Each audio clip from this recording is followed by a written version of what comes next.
Hello guys, good morning. Sorry good morning નહીં, પણ good afternoon થઈ ગયું છે. બપોરનો જમવાનો ટાઈમ થઈ ગયો હતો. આપણે મસ્ત જો વેજીટેબલ સેન્ડવિચ બનાવતા હતા.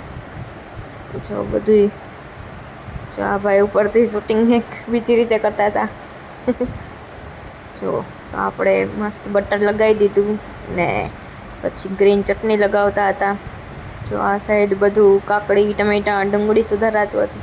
જો આ બધાય મસ્ત વેજીટેબલ સેન્ડવિચની મોજ લે છે. જો આ ઉપર પાછો છે ને, એને તો બહુ ભાવી છે. એકદમ જોરદાર બની હતી સેન્ડવિચ. ચાલો તો કોઈને ઈચ્છા થઈ ગઈ હોય તો આવી જતો તો સેન્ડવિચ ખાવા. ડુંગળી, ટમેટા, કાકડી, ચીઝ, બટર, ગ્રીન ચટણી, આ મલ્ટીગ્રેન બ્રેડ છે. ચાલો તો જો અમે લાસ્ટમાં ચાલુ કરી દીધું હતું. મસ્ત વેજીટેબલ સેન્ડવિચનો પ્રોગ્રામ ચાલ્યો હતો. ટ્રેનમાં હોય અને આ બધું ખાવાની મજા જ કંઈક અલગ આવે ને. પછી આપણે જમી લીધું હતું થેપલા અને સૂકી ભાજી ને બધું.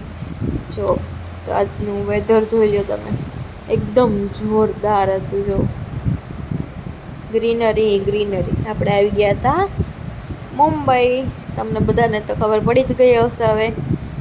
જો એકદમ આમ વાતાવરણ એટલું સારું હતું ને કે વાત જ ના પૂછો. જો તો હું બહાર નીકળીને મીન્સ કે ટ્રેનમાંથી જ જોતી હતી. હજી તો નહીં હોય ને તો 4 વાગ્યા હશે, પણ જો 6, 6:30 થઈ ગયા હોય ને એ ટાઈપનું એટમોસ્ફિયર થઈ ગયું હતું. ને વરસાદ પણ થોડોક ચાલુ હતો. તો ચાલો આપણે જન્માષ્ટમીની રજાઓમાં મસ્ત મહારાષ્ટ્રમાં ફરી આવીએ. તો હવે આપણે પહોંચવામાં પણ થોડીક જ વાર હતી. બહુ ટાઈમ હતો નહીં, 1-1.5 કલાક જેવી વાર હતી. જો તો ચાલો હવે આપણે જઈએ આગળ અને જોઈએ કે બીજું શું આજના દિવસમાં કરવાનું છે. ચાલો તો આપણે વેધર તો જોઈ લીધું. ચાલો અંદર બેસી જઈએ પાછા. જો તો અહીંયા ટાઈમ થઈ ગયો છે હવે, એટલે બધા વેઇટ કરે છે કે હવે ક્યારે સ્ટેશન આવે અને આપણે ઉતરી જઈએ. વેઇટિંગ થતી નથી ને ભૂખ પણ લાગી તો અંકિતા ભાભી નાસ્તાના ખોલતા હતા પડીકા, અને ત્યાં છોકરો આવી ગયો હતો કિચન વેચવા માટે. દાદર સ્ટેશન આપણે ફાઇનલી પહોંચી ગયા હતા. એ છોકરો એમ કહેતો હતો કે હું 5th સ્ટાન્ડર્ડમાં ભણું છું. તો 5th સ્ટાન્ડર્ડમાંથી એ બોલો સ્ટડી પણ કરતો હતો ને એવી રીતે વેચતો પણ હતો. ચાલો તો આપણે સ્ટેશનની બહાર આવી ગયા હતા, દાદર સ્ટેશનની બહાર. જો ત્યાં પણ આ મસ્ત એવું ડેકોરેશન કરેલું હતું. 15મી ઓગસ્ટ હજી ગઈકાલે જ હતી અને જન્માષ્ટમી પણ આજે 8મ છે. 8મનું તો બહુ મહત્ત્વ હોય નહીં અહીંયા મુંબઈમાં, પણ તોય જો મસ્ત એવી બધી બિલ્ડિંગ છે ને. આમ જો કેટલું ઉપર કરું છું તો એ કાંઈ દેખાતું નથી ને. જોઈ લ્યો આ આપણી મુંબઈ નગરી. જે કોઈ ના આવ્યા હોય એ જોઈ લેજો. એકદમ મસ્ત દેખાય છે ને એપાર્ટમેન્ટ. ચાલો તો આપણે હોટેલે જઈને ફ્રેશ થઈને પાછા બહાર નીકળી જઈએ. ચાલો તો આપણે ફાઇનલી પાછા બહાર આવી ગયા હતા, બધા રેડી થઈને, ફ્રેશ અપ થઈને. ચાલો તો હવે આપણે કઈ સાઈડ જઈએ છીએ આપણે જોઈએ. હવે આપણે સૌથી પહેલાં તો ડિનર કરવાનું હતું, તો ડિનર માટે જઈએ છીએ. જો આપણે ફાઇનલી એ પ્લેસ ઉપર પહોંચી ગયા હતા. આ પ્લેસનું નામ છે મરીન ડ્રાઈવના ફૂડ કોર્ટ ઉપર આપણે આવી ગયા છીએ. ચાલો તો આપણે અંદર જઈ અને મસ્ત એવું મુંબઈનું ફેમસ પાઉંભાજીને બધું ડિનર કરીએ. જો અહીંયા પબ્લિક પણ એમ સારું એવું હતું. રાતના 11, 11:30 જેવું થયું હતું. જોઈ લો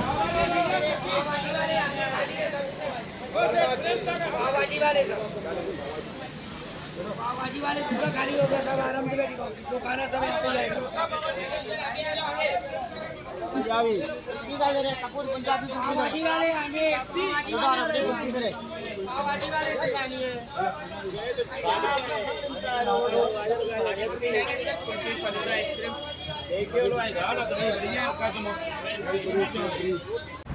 જોયું ને તમે બધા કેવી રીતે બોલાવતા હતા એ બચારા બધા કે અહીંયા આવી જાઓ જમવા, અહીંયા આવી જાઓ. તો ફાઇનલી આપણે અહીંયા થોડીક જાજી ગળદી લાગતી હતી તો કીધું ચાલો અહીંયા આપણે જમી લઈએ. મસ્ત ડિનર કરી લઈએ, કેમ કે થોડીક ભીડ હતી તો કીધું ત્યાં સારું એવું ફૂડ હશે તો આપણે પણ ત્યાં બધાની જેમ બેસી ગયા હતા નીચે. ગુજરાતી જે કેમ જમતા હોય એ રીતે મસ્ત નીચે પલાઠી વાળીને બેસવાનું હતું જમવાનું.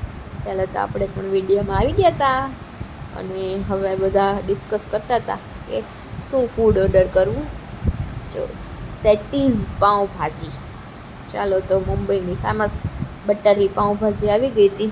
જો હા હા હા, આમ જોઈને જ પાણી આવી ગયું ને. મુંબઈમાં આવો અને પાઉંભાજી ને વડાપાઉં ને ના ખાય તો મુંબઈનો ધક્કો વસૂલ ના થાય ને. જો આ પિન્ટુભાઈ ચાલુ કરી દીધું છે. જો મજા જ આવી ગઈ ને, છે ને જોરદાર છે. પછી આપણો આવી ગયો તો મસાલા ઢોસો, એની જોડે સાંભારની ચટણી. આપણું આ ખીચ્યું પાપડ આવી ગયું હતું, મસાલા ખીચ્યા પાપડ. અને આ ફાઇનલી ચાઇનીઝ અને એની સાથે પિઝા. મસ્ત બધું એકદમ જોરદાર ટેસ્ટ હતો. આપણે ડિનર કરી લીધું મસ્ત અને પછી આપણે આવી ગયા હતા કપૂર્સમાં પંજાબી કુલ્ફી. તો આપણે ત્યાં ડિસ્કસ કરતા હતા કઈ કુલ્ફી મગાવી. ત્યાં ફેમસ રબડી કુલ્ફી હતી તો આપણે એ મગાવતા હતા. તો જો આ લોકોએ ફાલુદા અને કુલ્ફીને ટાઈપનું બધું મગાવેલું હતું. તો આપણે આ ફેમસ મલાઈ કુલ્ફી આવી ગઈ છે. જો એકદમ જોરદાર હતી, એનો ટેસ્ટ બહુ સારો હતો. તમે અહીં આવો તો આ ટેસ્ટ કરવાનું ભૂલતા નહીં. તો જો અહીંયા ભાભી કોન ખાય છે, વેનીલા આઈસ્ક્રીમ કોન, અને બધા મસ્ત ગુલ્ફીની મોજ માણે છે. જોઈ લો, આ ભાઈએ ઓરિયો શોક મગાવ્યો હતો પણ હજી આવ્યો નથી એમનો ઓરિયો શેક. તો વેઇટ કરે છે ક્યારે મારો ઓરિયો શેક આવશે. તો ચાલો હવે એ ભાઈને ઓરિયો શેક આવી ગયા તો જો ખુશ ખુશ થઈ ગયા છે આપણા વિહાનભાઈ. એ જો આ લ્યો પપ્પા, પહેલાં તમે ટેસ્ટ કરી લ્યો. જો આ સ્મિત ફાલુદા ખાય છે અને હું તો હજી વિચારું જ છું કે શું મગાવીએ.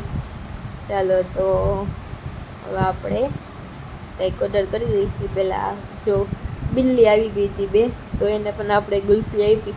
તો જુઓ કેવી સરસ ખાય છે, વીણી વીણીને ખાય છે. ત્યાં હવે આપણે આપણી મગાવી લીધી હતી ડ્રાયફ્રૂટ રબડી ગુલ્ફી, એ પણ આપણે ખાઈ લીધી. અને પછી બિલ્લીમાં ને પણ થોડીક આપી. તો એને એ ભાઈએ મસ્ત દૂધ આપ્યું હતું તો એ દૂધ પીવામાં મશગુલ હતી. પછી જો એનું ધ્યાન ગયું ગુલ્ફીમાં તો એ પણ આવી ગઈ ગુલ્ફી ખાવા માટે.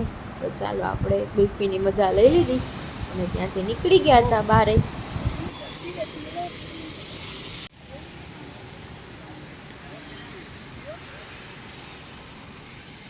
મરીન ડ્રાઈવ ઉપર મસ્ત વોકિંગ કરતા હતા અને એને જોરદાર વરસાદ આવ્યો કોઈ.